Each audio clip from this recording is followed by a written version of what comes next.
Electric current में हम लोगों ने पहले पार्ट की बेसिक बातें सारी कर ली हैं, ठीक है ना।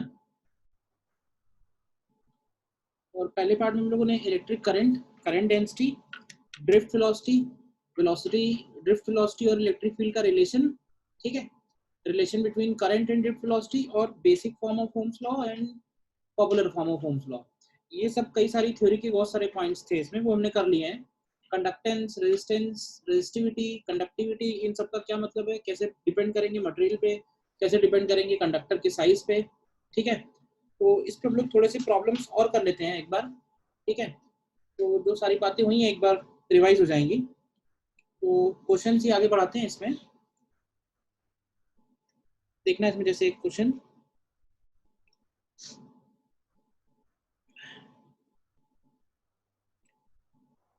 लिखेंगे, a constant current flows through a conductor having non-uniform cross section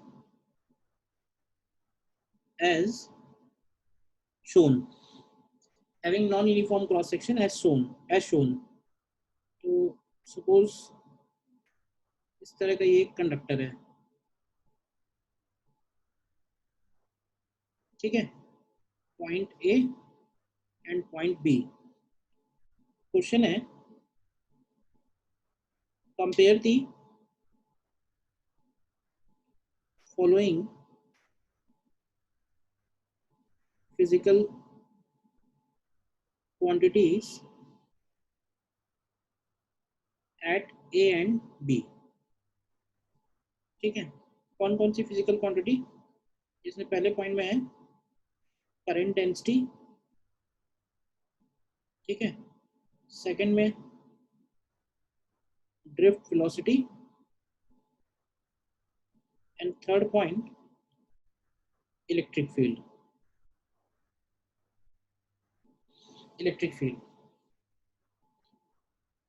अगर जरूरत लगे तो एक बार पीछे पलट के एक बार रिवाइज कर लो सारी पॉइंट्स, और किसी में डाउट है तो बताओ, ठीक है। बेसिक बात ये थी कि जब हम कंडक्टर के अक्रॉस कोई बैटरी अप्लाई करेंगे, कोई सोर्स अप्लाई करेंगे, तो वो सोर्स जो है वो कंडक्टर के अक्रॉस इलेक्ट्रिक फील्ड डेवलप करेगा, ठीक है।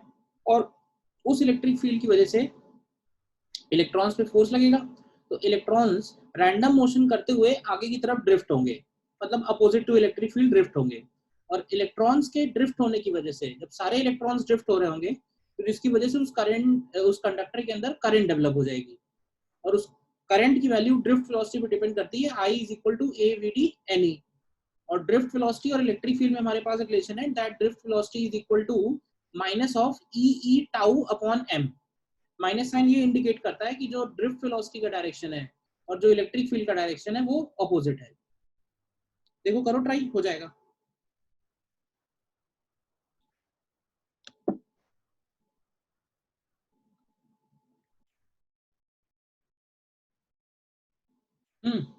अब देखो इसमें स्टार्ट यहां से करेंगे कि इस पूरे कंडक्टर में करंट का वैल्यू कांस्टेंट है। देखो तो इस पूरे कंडक्टर में करंट का वैल्यू कांस्टेंट है। अब देखो अगर कांस्टेंट करंट फ्लो कर रही है, तो अगर एरिया ऑफ क्रॉस सेक्शन अलग अलग है, तो इसका मतलब है करंट डेंसिटी डेफिनेटली अलग अलग होगी। तो सबसे पहले हम लोग करंट डेंसिटी पे ये आंसर कर सकते हैं। अब आई कांस्टेंट है, तो इसका मतलब ये होगा कि जो करंट डेंसिटी है इसको हम लोग लिखेंगे आई अपॉन ए। तो करंट डेंसिटी एरिया के इनवर्सली प्रोपोर्शनल होगा, तो यहाँ से हमें ये बात मिल जाएगी कि करंट डेंसिटी बी पे ज्यादा होगी करंट डेंसिटी एट ए से। देखो पहला आंसर क्लियर है, ठीक है। सेकेंड पॉइंट में अगर हम लोग देखें, using basic form of Ohm's law, basic form of Ohm's law है J is equal to sigma E. J is equal to sigma E. तो हम ऐसे भी बोल सकते हैं कि जो J है वो E के प्रोपोर्शनल है, क्योंकि सिग्मा जो है वो एक कांस्टेंट है और वो कांस्टेंट मटेरियल पे डिपेंड करेगा, मटेरियल की क्रॉस सेक्शन पे, डायमेंशन पे डिपेंड नहीं करेगा। रेजिस्टेंस डिपेंड करता है उसके डायमेंशन पे, बट रेजिस्टिविटी और कंडक्टिविटी डिपेंड नहीं करते हैं, याद है। तो यहाँ से हम लोग बोल सकते हैं कि इलेक्ट्रिक फील्ड बी पॉइंट पे बड़ा होगा इलेक्ट्रिक फील्ड ए पॉइंट से। और थर्ड पॉइंट में हम लोग बोल सकते हैं using VD drift velocity is equal to minus of E tau upon M. तो यहाँ से निकल के आएगा कि जो वीडी है वो भी बी पॉइंट पे बड़ा होगा वीडी एट ए पॉइंट से। देखो ध्यान से, तीनों ही फिजिकल क्वांटिटीज बी पॉइंट पे ज्यादा होंगी एज कंपेयर्ड विथ ए।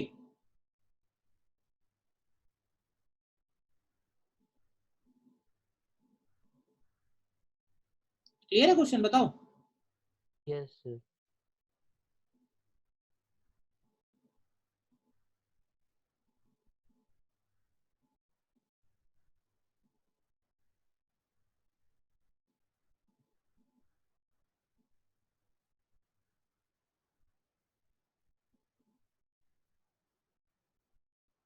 ठीक है,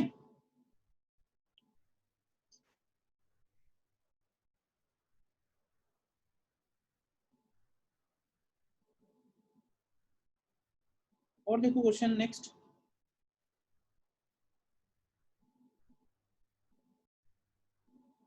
नेक्स्ट क्वेश्चन देखो।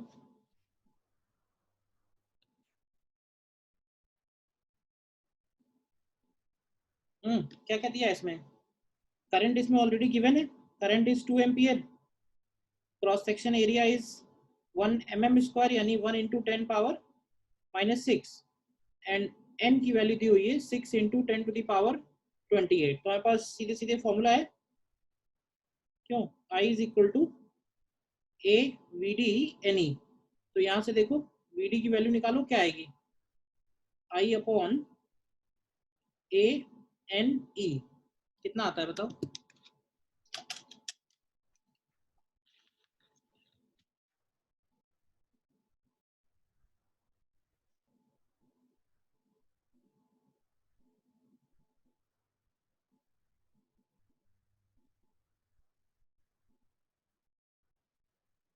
ये आ रहा है 2.08 इंटू 10 पावर -4 मीटर पर सेकेंड। कर लिया सभी ने। Yes, sir. Yes, sir. ठीक है, फॉर्मूला बेस्ड है। और देखो नेक्स्ट,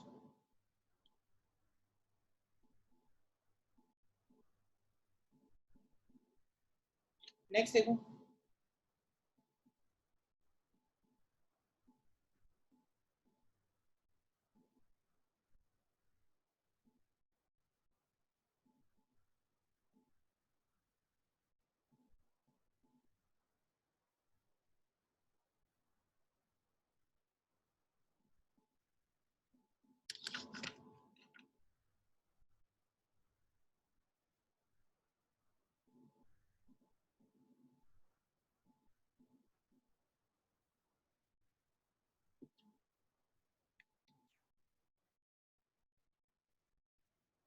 सिमिलर क्वेश्चन ही है ये भी, जिसमें आई का वैल्यू दिया हुआ है 1 ampere, area of cross section हो जाएगा 1 सेंटीमीटर स्क्वायर यानी 10 पावर -4 मीटर स्क्वायर, और एन की वैल्यू दी हुई है 8.5 10 टू द पावर 28।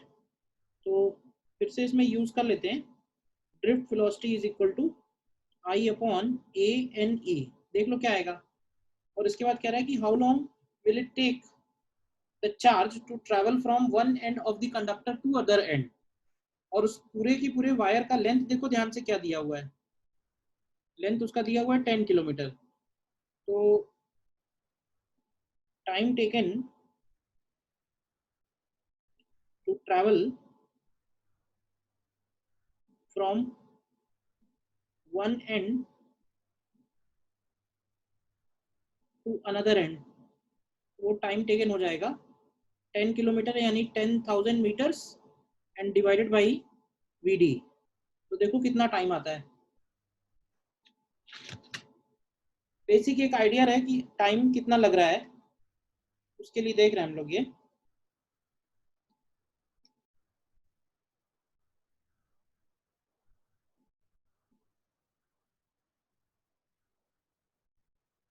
तो वीडी की वैल्यू इस डेटा से जो निकल के आ रही है वो है 7.35 10⁻⁻7 मीटर पर सेकेंड। ठीक है, तो सेकंड में तो खैर बहुत ज़्यादा आ रहा है, आवर्स में भी बहुत आएगा।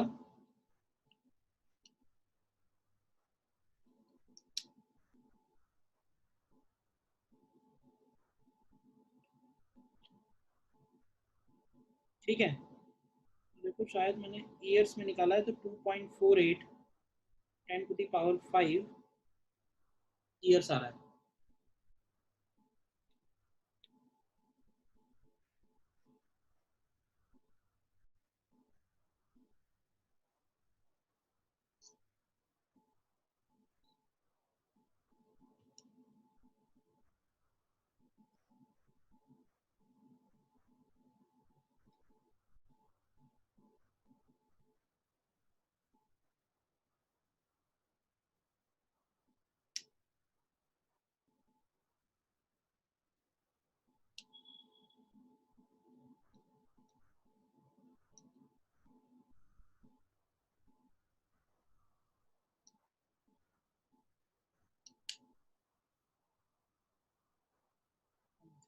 पॉइंट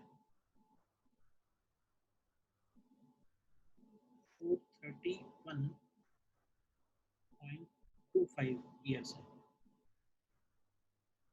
ठीक है, बोलो। तो इलेक्ट्रॉन्स की जो ड्रिफ्ट वेलोसिटी है वो वायर में बहुत लो है, तो इसमें एक क्वेश्चन ये पूछा जाता है कि भाई जैसे तुम लाइट बल्ब ऑन करते हो, ठीक है, तो सपोज अगर 10 मीटर 20 मीटर 30 मीटर की भी डिस्टेंस पे अगर लाइट बल्ब है तो स्विच ऑन करने में और बल्ब ग्लो होने में कितना टाइम लगता है, क्यों भाई? जबकि इलेक्ट्रॉन की जो ड्रिफ्ट वेलोसिटी है उसका ऑर्डर तो बहुत पुअर है, तो फिर ऐसा कैसे होता है? हुँ? इलेक्ट्रॉन्स तो पूरी वायर में डिस्ट्रीब्यूटेड होंगे ना। हाँ, तो स्टार्ट तो जहाँ पे सर बल्ब है वहां पे भी इलेक्ट्रॉन्स होंगे, तो करेक्ट। तुरंत ही कनेक्ट सर्किट बन जाएगा।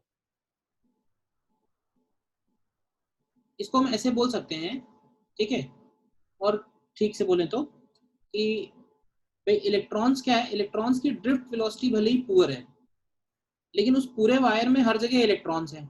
अब जैसे ही हम वायर को सप्लाई से कनेक्ट करते हैं तो वो सप्लाई एक तरह से उस कंडक्टर में इलेक्ट्रिक फील्ड सेटअप करती है।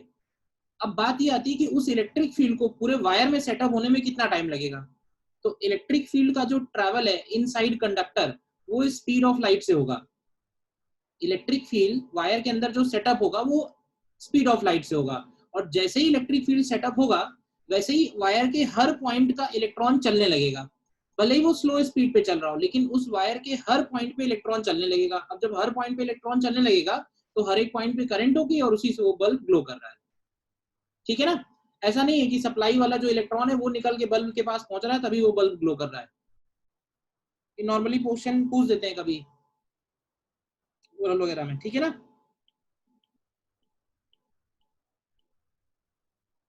और देखो नेक्स्ट,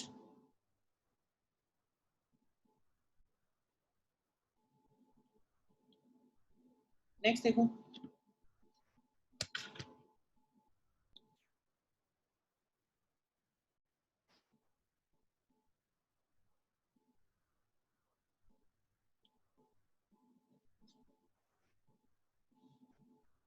देखो इसमें क्या कह रहा है, copper wire of length given है, कैरीज अ करंट डेंसिटी, तुमको J गिवन है, current density is 1 ampere per millimetre square, ठीक है। तो इसको हम चाहें तो 10⁶ एम्पियर पर मीटर स्क्वायर लिख सकते हैं। The density and molar mass of copper given है। अब ये बात इसमें ध्यान से पढ़ना है, each copper atom contributes 1 free electron, यानी कि अगर हमें नंबर ऑफ फ्री इलेक्ट्रॉन्स निकालने हैं तो हमें नंबर ऑफ कॉपर एटम्स चाहिए होंगे। तो ऐसे देखते हैं, number of moles of copper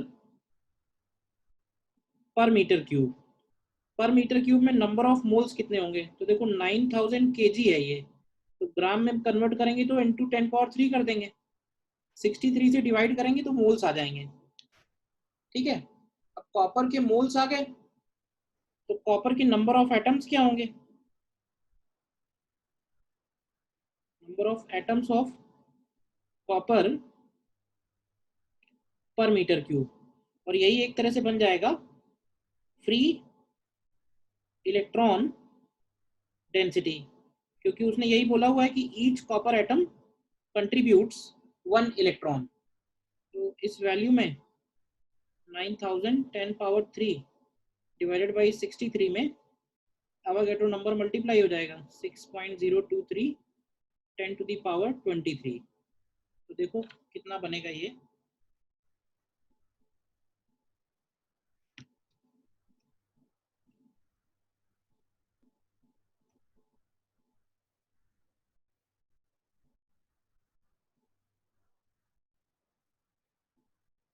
Avogadro number सही लिखा है मैंने, 23 होता ना। हम्म,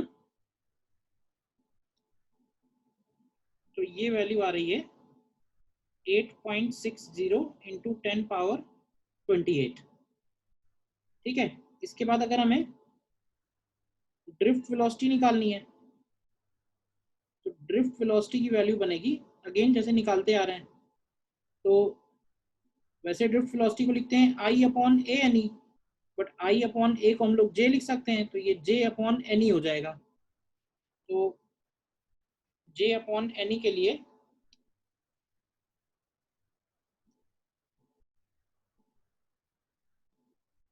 तो ये निकल के आता है 7.26 10⁻⁻5 मीटर पर सेकेंड। अब देखो कह रहा है कि जितने टाइम में वो एक एंड से दूसरे एंड जा रहा है, तो टाइम कितना लगेगा उसको एक एंड से दूसरे एंड जाने में, तो time taken to move from one end to the other end, तो वायर का लेंथ दिया हुआ है 5 सेंटीमीटर, तो ये हो जाएगा 5 into 10⁻⁻2 divided by drift velocity, देखो कितना आएगा,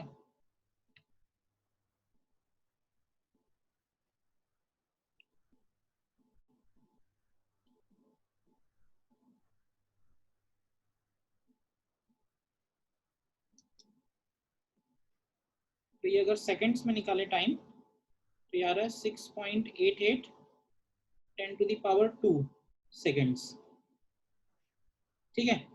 अब ये कह रहा है कि उसने डिस्टेंस कितना ट्रेवल किया होगा, तो देखो डिस्टेंस ट्रेवल किया होगा वो उसके रैंडम मोशन की बात कर रहा है, कि जो इलेक्ट्रॉन रैंडम मोशन कर रहा है, ठीक है, उसमें डिस्टेंस ट्रेवलिंग क्या बनेगी, तो पहले हम क्या करना पड़ेगा, इसका थर्मल वेलोसिटी निकालना पड़ेगा। थर्मल वेलोसिटी कैसे निकाल सकते हैं, क्यों भाई, थर्मल वेलोसिटी को हम एक तरह से एवरेज वेलोसिटी वाला फॉर्मूला यूज कर सकते हैं, ऐसा उसने बोला है। तो एवरेज वेलोसिटी कितना होता है गैस मॉलिक्यूल का, याद है भाई, √3 RT/m होता है एवरेज RMS वेलोसिटी, 2 RT/m होता है मोस्ट प्रोबेबल, एवरेज वेलोसिटी होता है √8 RT/m। तो उसका कहने का मतलब है कि सेम फॉर्मूला तुम कॉपर में लगा दो तो उससे इलेक्ट्रॉन्स का थर्मल वेलोसिटी आ जाएगा। तो ये 8 इंटू 8.31 27 मतलब 300 अपॉन पाई, और मॉलिक्यूलर मास 63 ग्राम है, तो ये 63 इंटू 10⁻³ बनेगा, तो ये वैल्यू देखो कितना आएगा,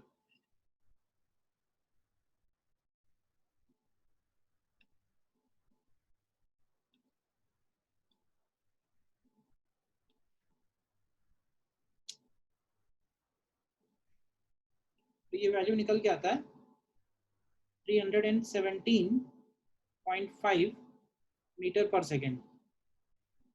तो ans average distance travelled, distance travelled के लिए क्या करोगे, सीधे सीधे एवरेज वेलोसिटी में टाइम टी का मल्टीप्लाई कर दो, तो इसमें इंटू कर देंगे।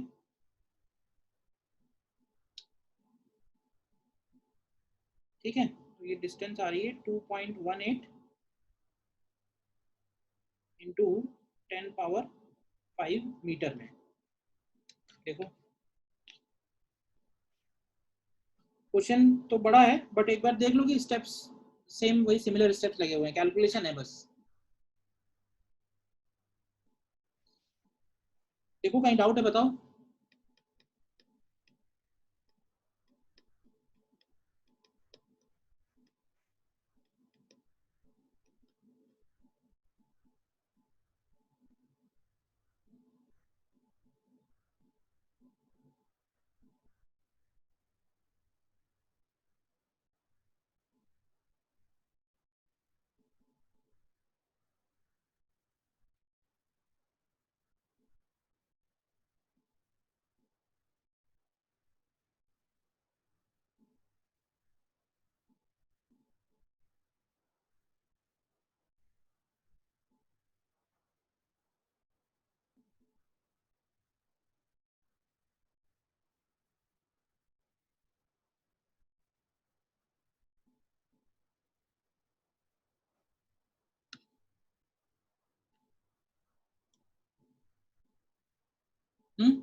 ठीक है, कोई डाउट नहीं।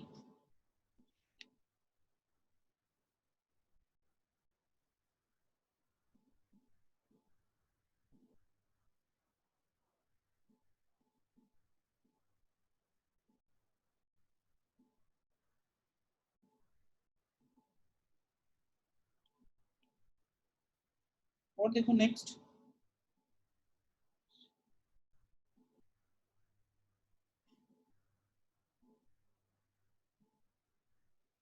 Consider two different resistances R and 2R with temperature coefficient of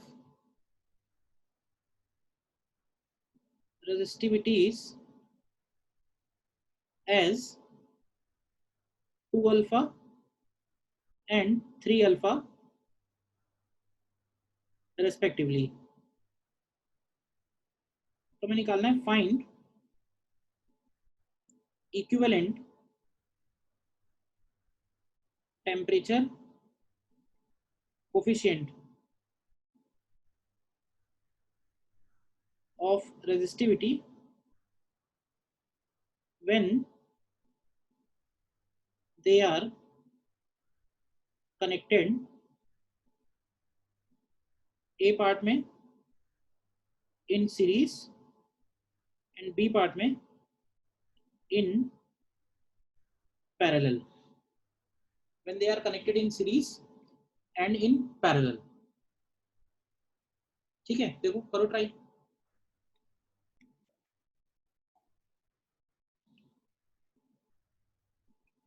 तो एक रेजिस्टेंस R है और एक रेजिस्टेंस 2R है, तो अगर सीरीज में हम इनका R इक्विवेलेंट निकालेंगे तो वो हो जाएगा सिंपली R1 + R2 = 3R। ठीक है, अब देखो टेम्परेचर कोफिशिएंट अगर निकालना है इक्विवेलेंट, तो इसका मतलब हम ये चाहते हैं कि जब टेम्परेचर बढ़े तो R इक्विवेलेंट का जो डैश बनेगा यानी कि नया रेजिस्टेंस वो इक्वल बने R1 डैश के और प्लस R2 डैश के, मतलब आफ्टर राइजिंग टेम्परेचर। तो एज्यूम कर लेते हैं कि R इक्विवेलेंट का अल्फा इक्विवेलेंट है, तो R इक्विवेलेंट की नई वैल्यू क्या हो जाएगी 3R into bracket 1 + alpha equivalent delta T. इसी तरह R1 की नई वैल्यू क्या होगी, तो R1 + 2 अल्फा डेल्टा टी, और R2 की value 2R into bracket 1 + 3 alpha delta T. तो देखो यहाँ से अल्फा इक्विवेलेंट क्या आता है क्यों भाई?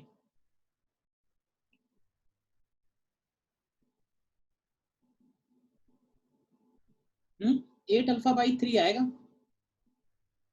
कितना आता है?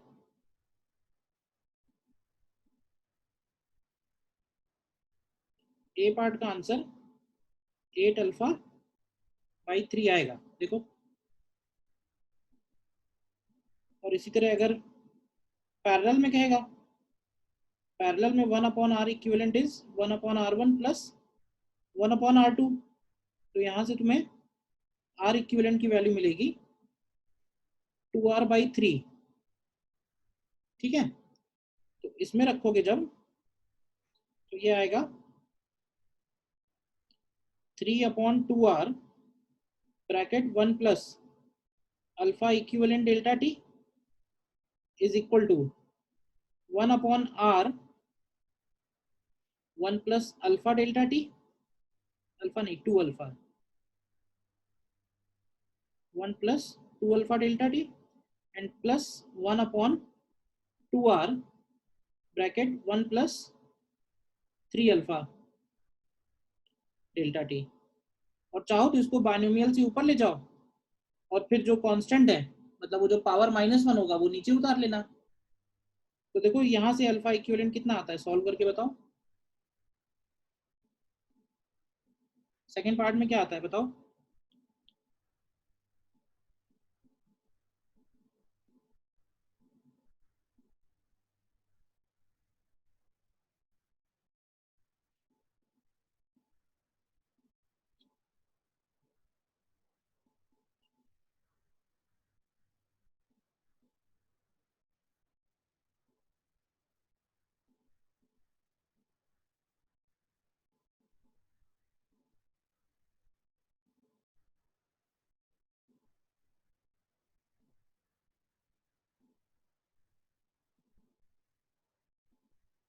बी पार्ट में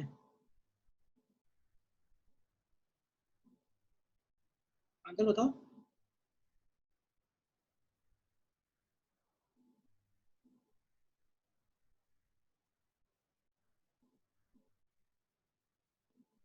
क्या डाउट है?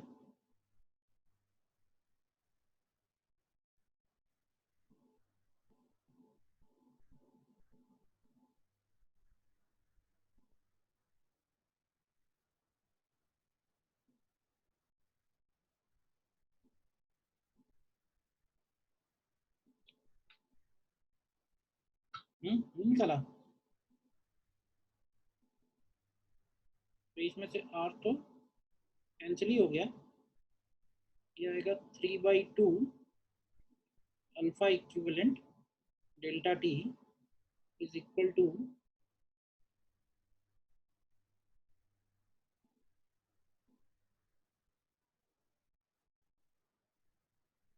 -2 alpha delta T minus 3 alpha by 2 into delta T. Delta T बाद में कैंसिल हो जाएगा, तो यहाँ से देखो अल्फा इक्विवेलेंट की वैल्यू क्या बनेगी, 2 प्लस 3/2 हो जाएगा 7/2। तो ये 7 अल्फा बाई 3 आ रहा है। देखो एक बार चेक करो, यही है। Yes sir. क्लियर है क्या किया है इसमें? क्वेश्चन बहुत सीधा सा है, बस इक्विवेलेंट सही से लेना है। Yes sir. भाई पहले सीरीज में कह रहा था, इक्विवेलेंट का मतलब देखो यही है, मतलब ये है कि हम जब R से R इक्विवेलेंट बनाए, R1 से R1 डैश बनाए, R2 से R2 डैश बनाए, तो ये तीनों ये नई वाली इक्वेशन फॉलो करनी चाहिए। और अगर पैरेलल में है तो ये वाली इक्वेशन फॉलो करनी चाहिए। ठीक है ना? तो इनकी नए वैल्यूज रख दिए, और ये ब्रैकेट जब ऊपर जाएंगे तो इनमें पावर -1 ऊपर लग जाएगा, और फिर उसके बाद उसको बाइनोमियल से नीचे उतार के तब सॉल्व कर लो। एलसीएम मतलब ये है।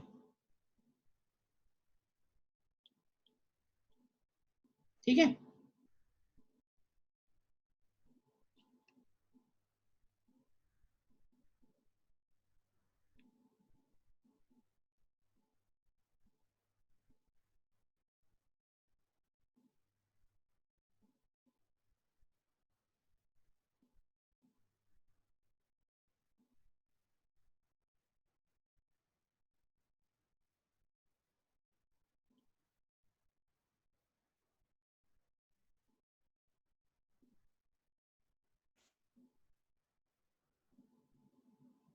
सपोज हमारे पास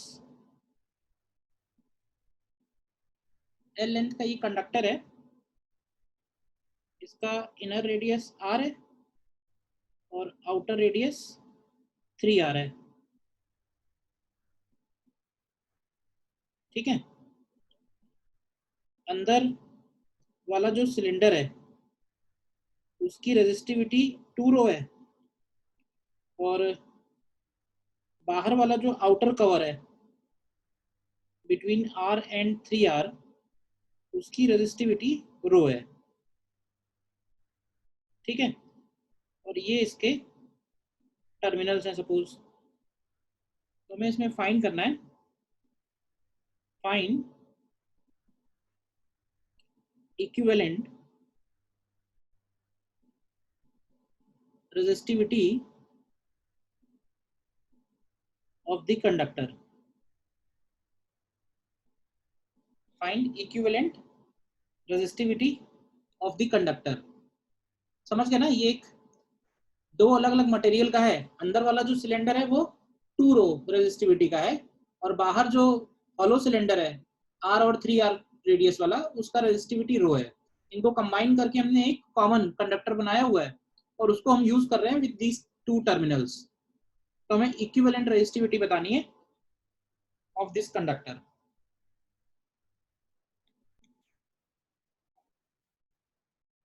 देखो जैसे दो अलग अलग मटेरियल हैं तो इसको हम ऐसे ही बोल सकते हैं कि ये दो अलग अलग रेजिस्टेंस हैं और इनको हमने किसी पर्टिकुलर वे में कंबाइन किया हुआ है। अब वो पर्टिकुलर वे सीरीज, पैरेलल या इस तरह की कोई कॉम्बिनेशन बन सकते हैं। तो पहले हम एक काम ही करते हैं, इसमें निकालते हैं रेजिस्टेंस ऑफ इनर सिलेंडर। तो इनर सिलेंडर का रेजिस्टेंस कैसे आएगा? तो रेजिस्टेंस होगा रो इंटू एल अपॉन ए। ध्यान से देखो, रो की जगह 2 रो लिया है, एल को एल रखा है और ए की जगह पाई आर स्क्वायर। और आउटर सिलेंडर का रेजिस्टेंस अगर निकालेंगे ये हो जाएगा रो एल अपॉन ए। अब जरा ए की जगह देखना, तो ए की जगह आएगा 9 पाई आर स्क्वायर में से पाई आर स्क्वायर माइनस करना पड़ेगा, तो ये 8 पाई आर स्क्वायर बनेगा।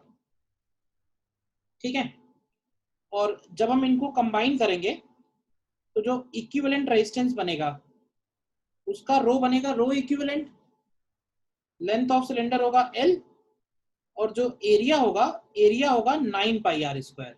देखो इक्विवेलेंट रेजिस्टिविटी निकालने का मतलब ये होता है कि ये जो हमको सिस्टम गिवन है हम एग्जैक्टली इसी फिजिकल डायमेंशन का, सेम फिजिकल डायमेंशन का एक दूसरा कंडक्टर लेंगे with uniform resistivity through out.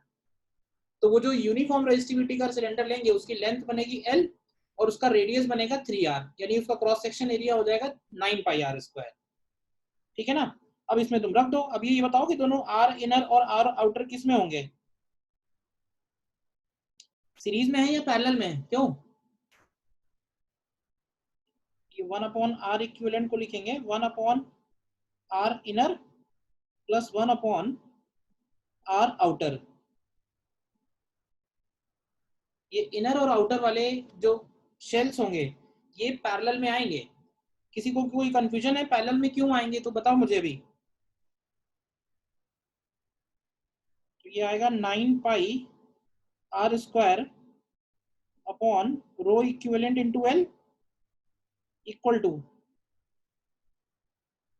Pi are square upon 2 rho l plus 8 pi are square upon rho into L.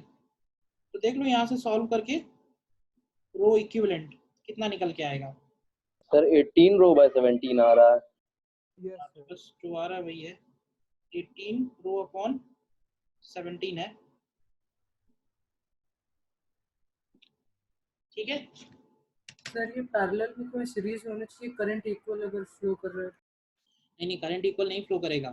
देखो इधर से जो करंट एंटर होगा क्या लगता है दोनों सिलेंडर में डिवाइड हो जाएगा या दोनों सिलेंडर में सेम जाएगा? देखो ऐसे डिसाइड किया करो, जैसे मान लो कि एक कंडक्टर है, फिर दूसरा कंडक्टर है, फिर तीसरा कंडक्टर है और ये टर्मिनल है। तो क्या होगा कि जब इस केस में सेम करंट, जब इधर से करंट एंटर होगा और इधर एग्जिट होगा तो करंट बारी बारी से क्रॉस करेगा। लेकिन अगर इस तरह की सिचुएशन है कि 1 2 3 इस तरह से कनेक्टेड है और फिर ये पूरा इधर जाके इधर कनेक्टेड है, तो जैसे ही ये करंट यहाँ पे एंटर होगी तो वो अंदर बाहर सभी जगह एक साथ डिवाइड हो जाएगी और बाद में फिर से पूरा सेम रहेगी करंट और बाद में फिर से कंबाइन हो जाएगी, तो टोटल करंट आई बन जाएगी। तो करंट डिवीजन हो रहा है यहाँ पे, ध्यान से चेक करो तो। और वैसे भी टर्मिनल्स तो कॉमन लिए ना मैंने, तो दोनों टर्मिनल्स दोनों के across same potential difference maintain किया हुआ है, तो पैरेलल में बनेंगे इसलिए। बोलो और कोई डाउट? नो पैरेलल में क्यों लिए? आर इक्विवेलेंट कैसे लिया, उसमें कोई डाउट?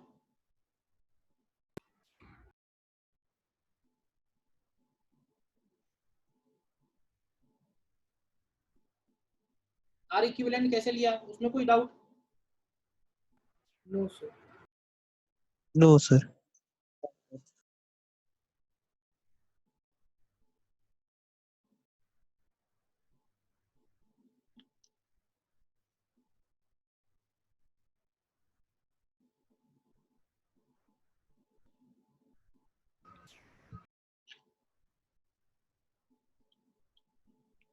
और देखो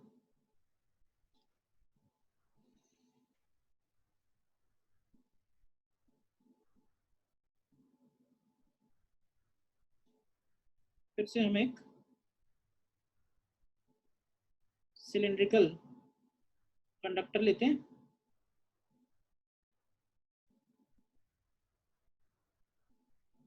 ठीक है। लेंथ सपोज इसका L है, लेंथ L है, और area of cross section suppose A है। एक एंड है x इक्वल टू 0 पे और ये एंड हो जाएगा x इक्वल टू L पे। अब इस सिलेंडर की खास बात ये है कि इसका जो कंडक्टिविटी है, conductivity varies from one and as sigma equal to sigma naught into L upon x, where sigma naught is positive constant। Conductivity variable है इसकी x के फंक्शन में, तो हमें बताना है find electric field, find electric field as a function of x, electric field as a function of x when potential difference equal to capital V is applied across the ends। potential difference V is applied across the ends, मतलब कि इसके terminal रहे होंगे, इन terminals के across potential difference apply किया हुआ है और इलेक्ट्रिक फील्ड हमको x के फंक्शन में फाइंड करना है। देखो अच्छा क्वेश्चन है।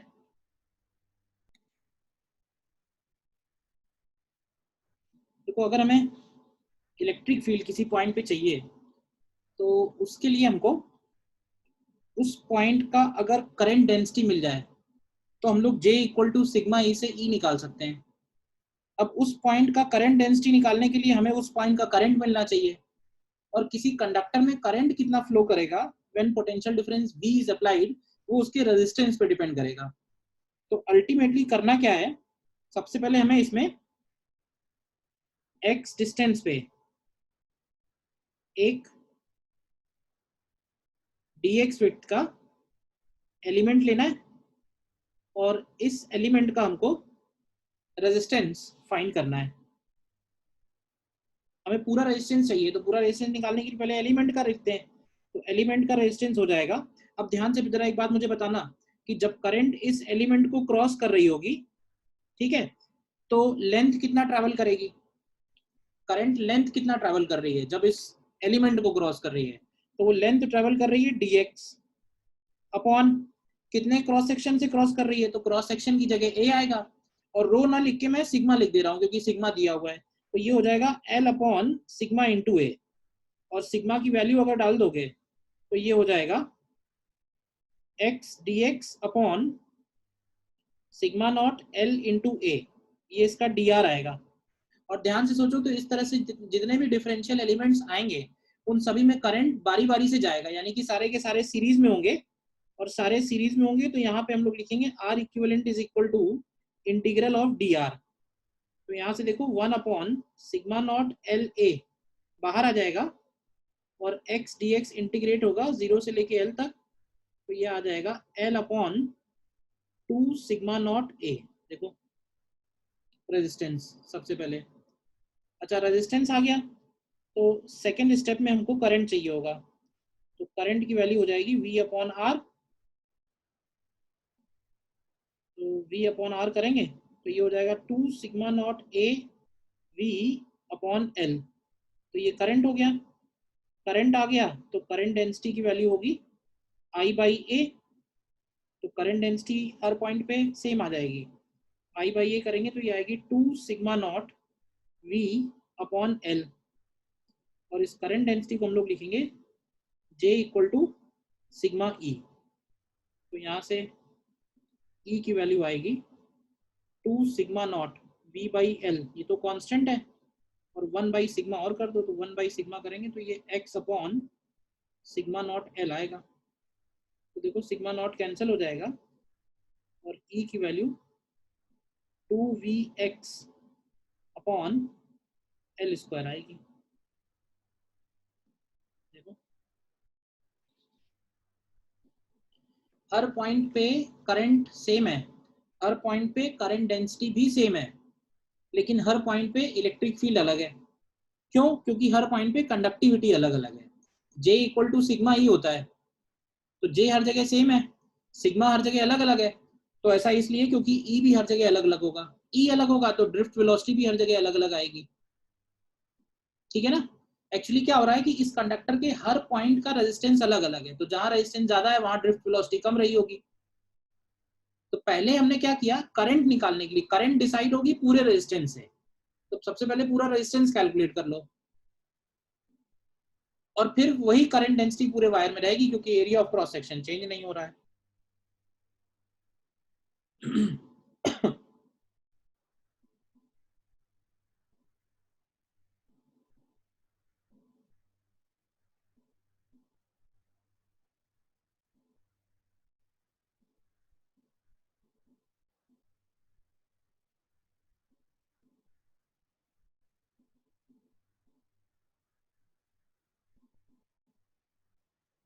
बताओ कोई डाउट इसमें?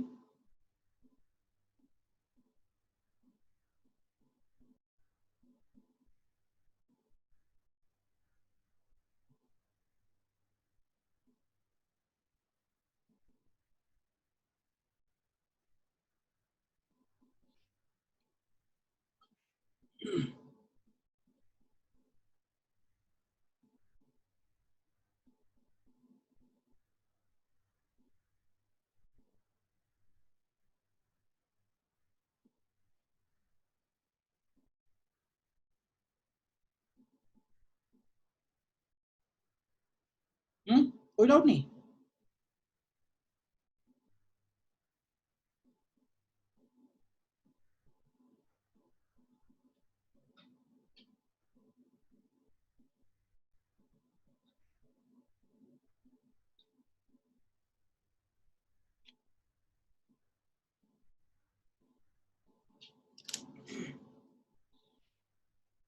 और देखो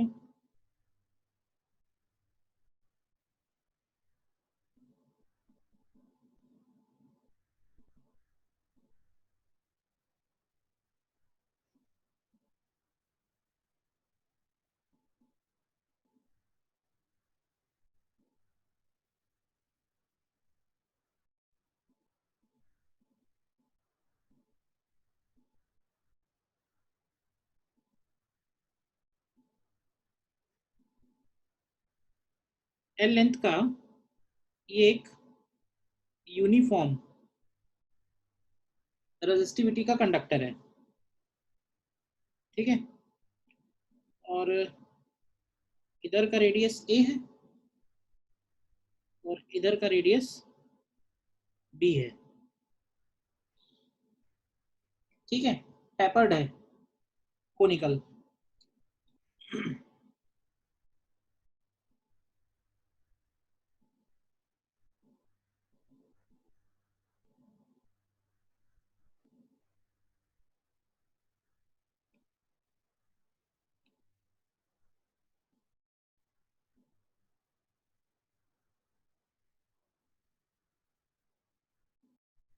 इसमें सपोज एंड बी का वोल्टेज 0 है और एंड ए का वोल्टेज ए है। पोटेंशियल हमको दिया है, पॉइंट ए का पोटेंशियल वी है और पॉइंट बी का पोटेंशियल 0 है, ठीक है। तो हमें इसमें निकालना है find potential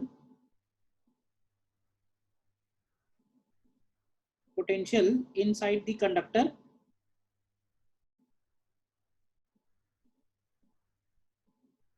as a function of distance from end A, as a function of distance from end A, मतलब end A से x डिस्टेंस पे पोटेंशियल की क्या वैल्यू है, ठीक है। देखो अगर ये यूनिफॉर्म एरिया का होता, यूनिफॉर्म होता क्रॉस सेक्शन इसका, तो पोटेंशियल का जो चेंज है वो लीनियरली चेंज होता। अगर यहाँ पे पोटेंशियल v है, वहां पे पोटेंशियल 0 है, तो बीच में पोटेंशियल एग्जैक्टली बीच में v/2 होता। 25% डिस्टेंस पे 3v/4 होता, 75% डिस्टेंस पे v/4 होता, लीनियरली चेंज होता। बट क्योंकि ये टैपर्ड है, जिसकी वजह से इस पे रेजिस्टेंस चेंज हो जाएंगे, रेजिस्टेंस यूनिफॉर्मली नहीं आ रहा है इसका, तो हमें इसका पोटेंशियल फाइंड करना है as a function of distance x from one end. देखो करो ट्राई।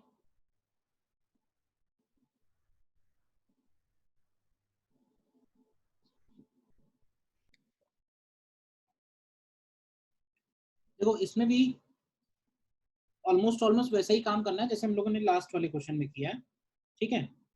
किसी भी पॉइंट का अगर हमें पोटेंशियल पता करना है, ठीक है, तो हम लोग ये बोल सकते हैं कि पोटेंशियल डिफरेंस अपॉन रेजिस्टेंस, यानी कि करंट की वैल्यू उस पूरे कंडक्टर में कांस्टेंट रहेगी। तो पहला काम तो यही करना होगा कि इसका रेजिस्टेंस निकालना होगा। और ये क्वेश्चन हो सकता है तुमने हीट कंडक्शन में शायद आया होगा, Yes, sir. सीवी में यस सर। क्वेश्चन वही सेम। रेजिस्टेंस निकालने के लिए तो वही काम करना है। ये dx हो गया, मान लेते हैं कि इसका रेडियस r है, तो देखो उसका रेडियस निकालने के लिए हम लोग सिमिलर ट्रायंगल्स का यूज करेंगे।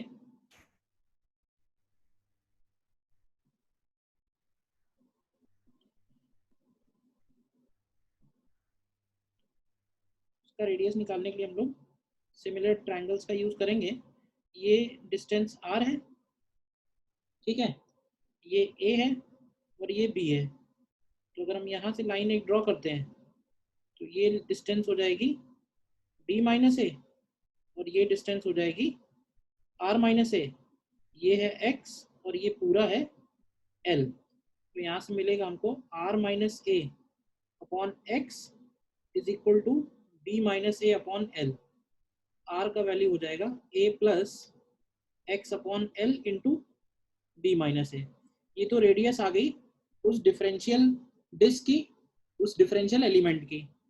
अब उसका रेजिस्टेंस लिखेंगे तो रेजिस्टेंस हो जाएगा रो, एल की जगह आएगा dx अपॉन एरिया और एरिया की जगह होगा पाई आर स्क्वायर। आर की वैल्यू है a plus x upon L B minus A whole square. देखो, और आर इक्विवेलेंट निकालने के लिए हम इसी को इंटीग्रेट करेंगे 0 से लेके एल तक, ठीक है ना।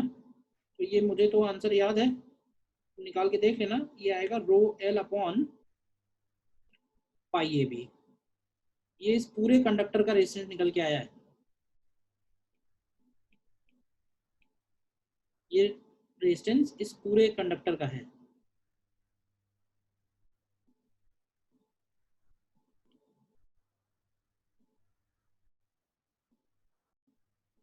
ठीक है। अब अगर रेजिस्टेंस आ गया है तो करंट की वैल्यू हम लोग लिख सकते हैं पोटेंशियल डिफरेंस अपॉन रेजिस्टेंस, तो ये हो जाएगा V pi A B upon rho into L. Current हो गया। देखो अब एक काम करो, हमें x पॉइंट पे पोटेंशियल चाहिए, तो हम एज्यूम कर लेते हैं कि यहाँ का पोटेंशियल V1 है और यहाँ से यहाँ का रेजिस्टेंस R1 है x तक का। तो ऊपर जो तुमने इंटीग्रेट किया है R1 निकालने के लिए, उसी को फिर से इंटीग्रेट करो, लेकिन इस बार 0 से x तक इंटीग्रेट करो। और ऐसा करने के बाद फिर हम लोग लिख सकते हैं कि current I is equal to potential difference, potential difference होगा V माइनस V1 और अपॉन R1। तो यहाँ से तुम्हें V1 की वैल्यू मिलेगी V माइनस IR1। तो ये जो R1 तुम निकालोगे यहाँ से, वो उठा के रखना, I की वैल्यू रखना, और ये देखना तुम्हें यहाँ से V1 मिलेगा। अच्छा क्वेश्चन है, देखो ध्यान से। ये जो लास्ट में किया है ये क्लियर है, ये क्या किया है? ये बिल्कुल वैसे ही है जैसे हम लोग थर्मल कंडक्शन में हीट करंट लिखते हैं, रेट ऑफ हीट फ्लो। तो रेट ऑफ हीट फ्लो लिखते हैं टेम्परेचर डिफरेंस अपॉन रेजिस्टेंस। उसी तरह से इलेक्ट्रिक करंट को लिखेंगे पोटेंशियल डिफरेंस अपॉन रेजिस्टेंस। मतलब कॉन्सेप्ट सिमिलर है। R1 रेजिस्टेंस निकालेंगे x तक की डिस्टेंस का, क्योंकि करंट को जो हम लिखते हैं ना पोटेंशियल डिफरेंस अपॉन रेजिस्टेंस, तो हम जिन दोनों पॉइंट का पोटेंशियल डिफरेंस ले रहे हैं उन्हीं दोनों के अपॉन के रेजिस्टेंस से डिवाइड करेंगे तो करंट आ जाएगा। तो वो टोटल के लिए भी ट्रू होगा और वो थोड़े से पार्ट के लिए भी ट्रू होगा।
बताओ क्लियर है लास्ट वाला स्टेप?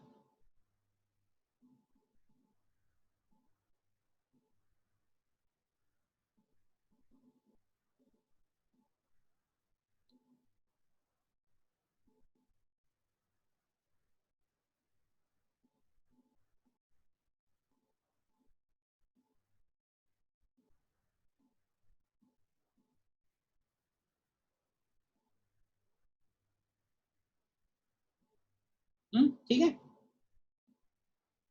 तो इसमें यहीं तक रखते हैं आज।